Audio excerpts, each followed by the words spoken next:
Thank you.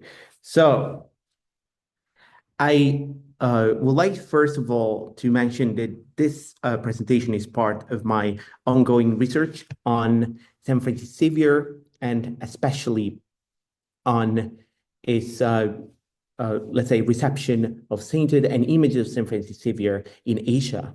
And I've been working especially on his death on the island of San Juan, and also on the miracle, or actually multiple miracles, as we will see, of the crab.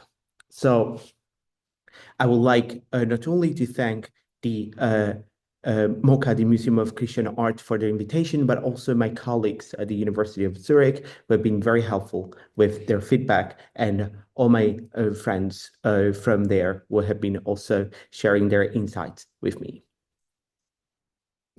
So,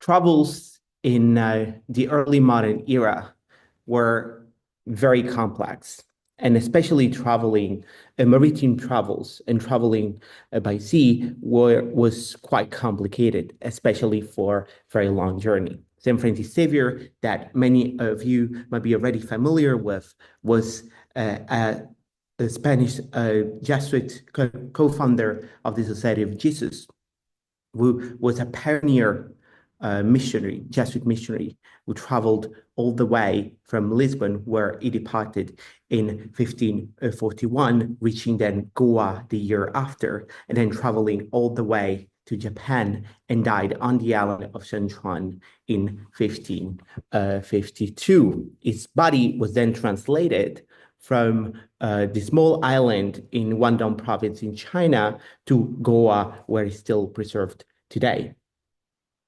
And Francis Xavier was traveling with his companions most of the time by ship. And it was precisely during one of these journeys that he had a very unusual and strange encounter that I would like to share with you today. But before we start, I would like also to show you this beautiful print included in a book by another Jesuit who published it much later after his Xavier's missionary efforts. And his name is Giovanni Battista Manni. There, Manni actually discusses various, in his books on the good death, the buona morte, he actually discusses mostly about various ways of dying. And precisely one of these ways was through shipwreck. And therefore, he makes his readers very much aware of the troubles that travelers might have while trying to go somewhere by boat. And this is exactly what Xavier and his companion lived through in 1546. I would like to read, therefore, how actually Georg Schuhammer, a great expert of St. Francis Xavier, who devoted all his life to studying Xavier's missionary efforts, described this journey. During this voyage, so the voyage from the island of Seram to the island of Ambon in Maluku Islands in present-day Indonesia, a heavy storm arose.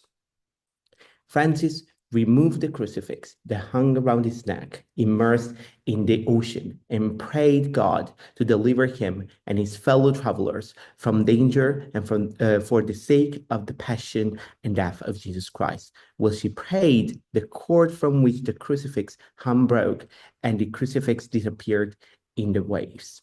Francis was very sad.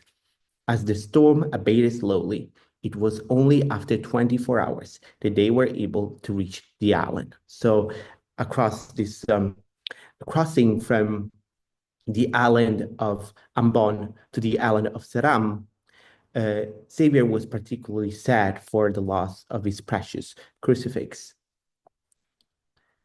But something happened precisely on that island.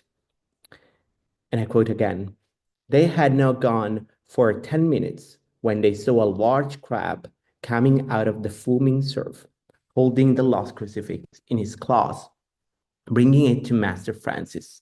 The priest knelt down, and the crab waited until he had taken the cross. He then returned immediately to the sea."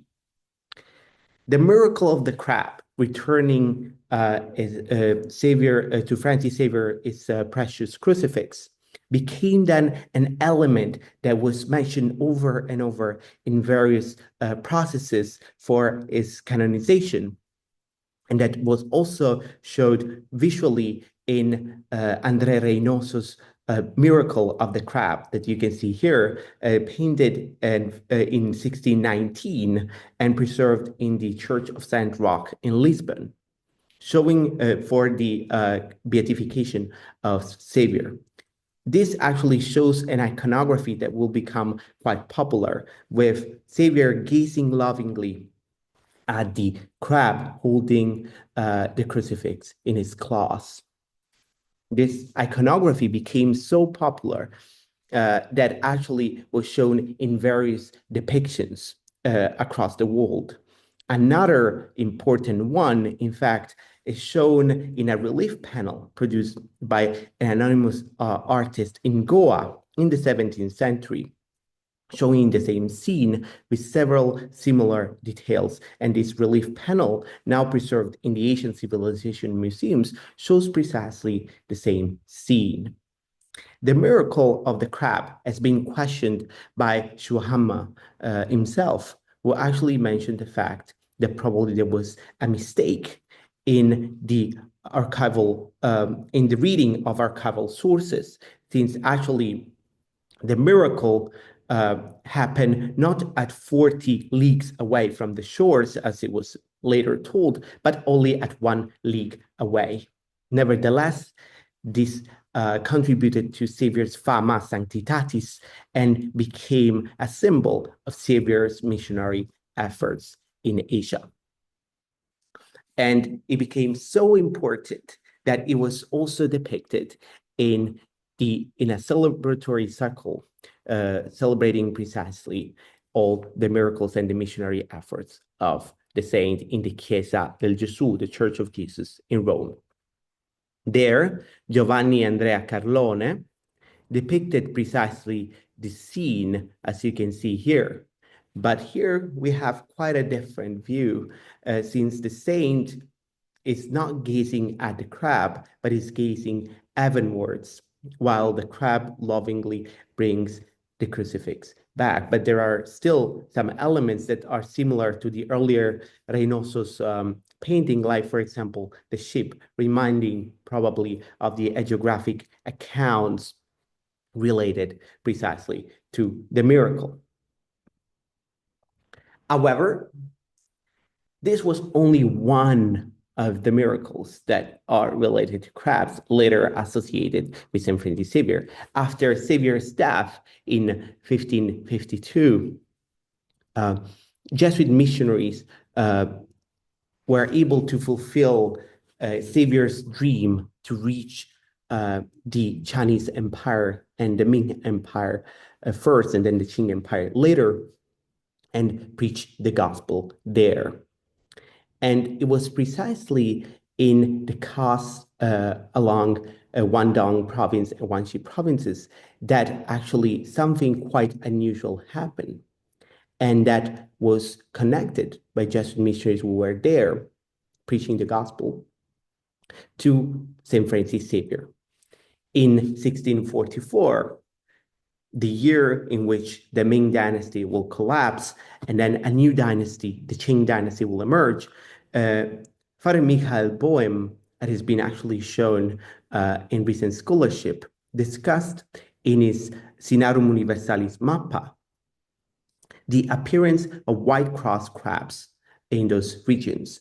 And he actually, in his map, located, not only showed these 2 crabs, as you can see here, bearing white crosses, as we'll see in a moment, but he also placed them very close to the island of San Juan, precisely the island where St. Francis Xavier died.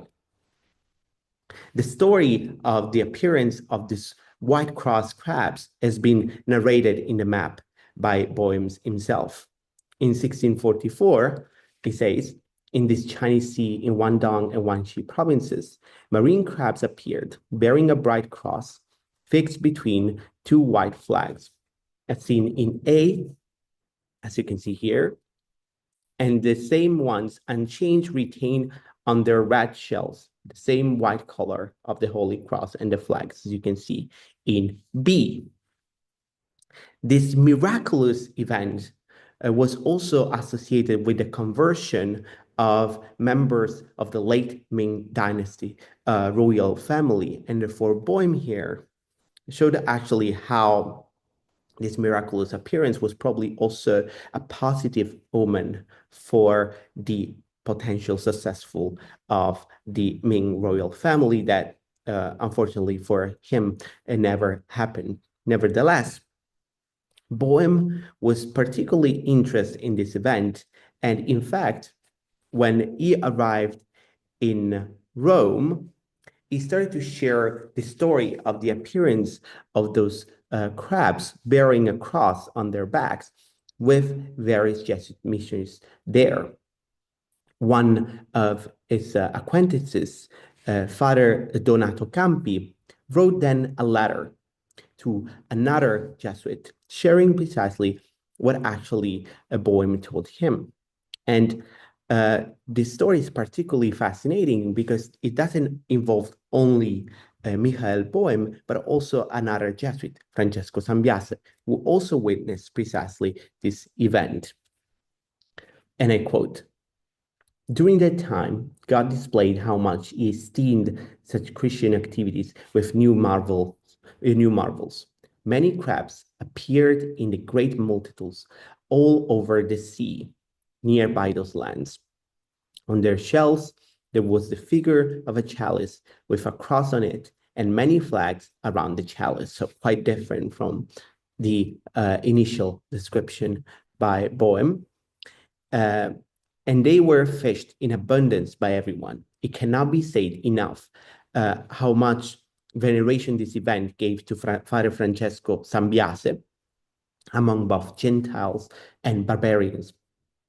He converted in China many thousands of souls to Christ. After God, his veneration is attributed in great part to the good examples and excellent opinion left by him in the minds of all of us, the members of the Society of Jesus, as well as those of the foreigners.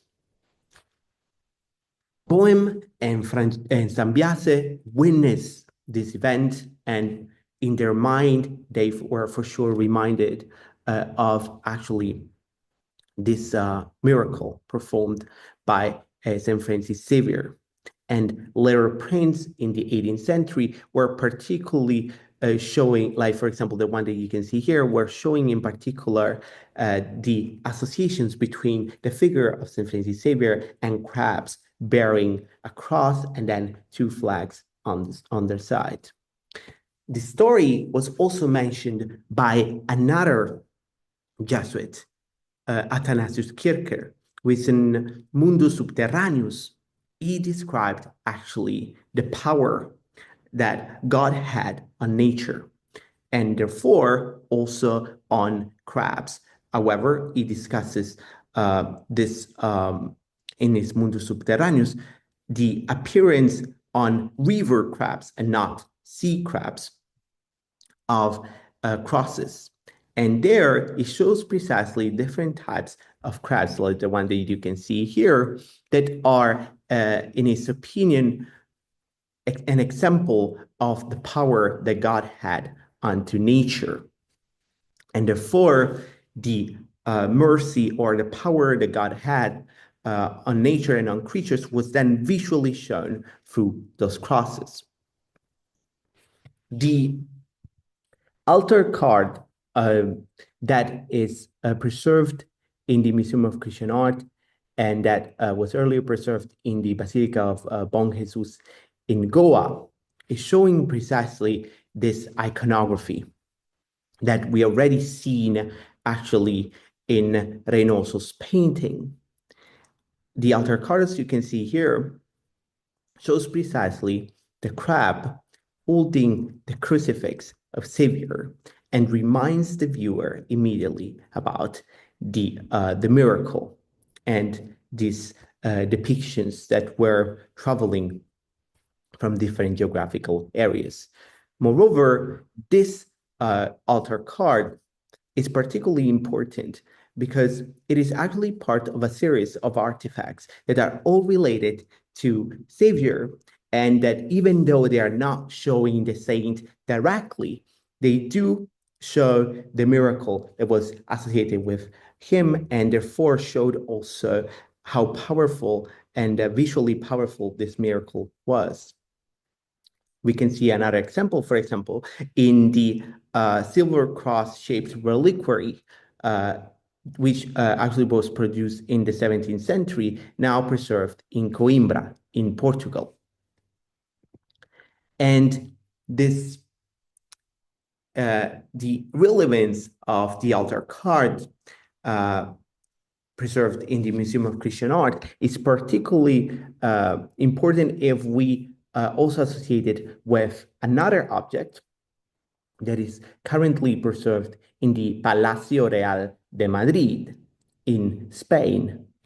This is actually a crucifix that is, according to tradition, the same crucifix that was brought back by the crab to Xavier himself. It was first preserved in Portugal, and then after the suppression of the Society of Jesus,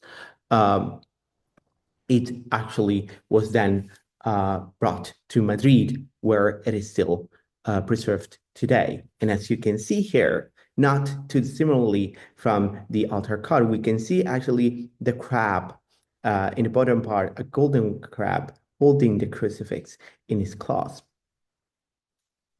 However, and I would like to conclude here my talk about these various miracles of the crabs and also this visual power of the miracle related to Xavier, with a story that shows exactly how much the miracle was also understood, but also misunderstood and then modified through the years. In the early 18th century, the soldier and painter Samuel Fallours was stationed in the island of Ambon, precisely the area where the miracle allegedly took place with the Dutch East India Company. Fallours started to actually sketch a lot of sea creatures, including precisely some of those crabs that do exist in nature that have a cruciform shape on their backs. And Louis Reynard, who actually collected all the sketches, published them in 1754. Precisely, Reynard started to invent a new story that was completely different from what we heard before. And it describes this unusual crab in the following way. This is the crab, the holy crab of the Isle of Button. And it says, priests and missionaries highly venerated. The Jesuit fathers say that when St. Francis Xavier was preaching the gospel to the Indians, an angry king tore the cross from his hands as he was showing and announcing it to the people, and that having thrown this cross into the sea, a crab marked with a cross like this one brought it back in his claws to the shore in full view of the king and of the great crowd of people who, thanks to this miracle, were converted to Christian faith. The story was probably meant to generate awe and interest in the audience, but this had nothing to do with the miracle performed by St. Francis Xavier, and therefore this invention was probably part of various, let's say, interesting stories that were shared by Renard and Fallours. Another one, for example, and I really conclude here, is the story of a mermaid that allegedly Fallours himself kept into his bathtub for a few days before the poor sea creature died. To conclude here, I would like to mention precisely how much and how far this miracle has been discussed and how different individuals have been showing it visually, this miracle in different ways. And the understanding and misunderstanding of this miracle shows also its relevance. And therefore, in my opinion, it shows also how far a story can go and how much then certain miraculous events can shape the imagination of various individuals across the globe. Thank you for your attention, and I look forward for your comments and questions.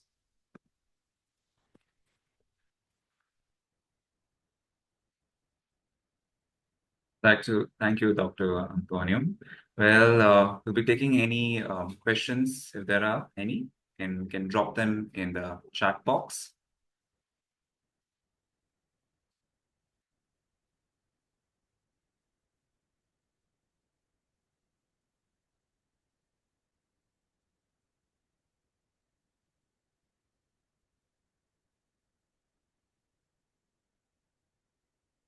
Dr. Antonio, I must say, seeing this presentation of yours and, this learning about the representations of the crab and the cross, and this, because we celebrated the exposition just around the corner this few months ago, and we had seen a lot of these icons and the imagery and also learning more about it really helped. So thank you on that. And I think we have. Thank you. There's a question from Priyanka. Are there other such creatures about which there are miracles related to saints? Yes, actually there are. And I would like also to mention here that sometimes those miraculous creatures were mentioned in details for other saintly stories. For example, before Xavier, another saint named Francis of Paula, actually was mentioned to bring a river crab to a child who was ill. And then actually somehow this crab then led the child to miraculously being healed. And these other stories are somehow different from the one of Saint Francis, attributed to Saint Francis Xavier, because they do not have a specific action by the creature, but rather a sort of like passive, let's say, action by the creature itself. For example, other stories related also to Franciscan missionaries, also in Italy in particular, are mentioning precisely the fact that, for example, there were many preachers who were actually preaching to a lot of creatures, including crabs and river crabs. Yes. So there are many other stories. Yes. I think there is another comment. So maybe should I read it? So thanks for a very interesting talk. The Coimbra cross with the crab came to Singapore for a major exhibition. I recall that it was mentioned that a relic of St. Francis Xavier's cross was inside the cross. Yes, so this is actually, this is actually the case. And that is very much likely. Yes. So that is actually a very interesting object because it is connected with the miracle of the crab. And somehow, as I mentioned before, visually, even though the saint himself is absent, whomever already is familiar with the story immediately associates it with Xavier. So I think that this is particularly interesting as an object. And yeah. So I think with that, we come to an end to our Heritage Hour. On behalf of the museum, I'd like to thank Dr. Antonio for this interesting session. And thanks to all the participants who have joined in. I think some of them had some network issues and could not join back in. But this talk is recorded and will be uploaded on YouTube. And do keep in touch, everyone. You can check us out on, get to know about more about the museum, can have a look on our Instagram and website. So once again, thank you all, and thank you, Dr. Antonio. Thank you very much. Thank you. Thank you.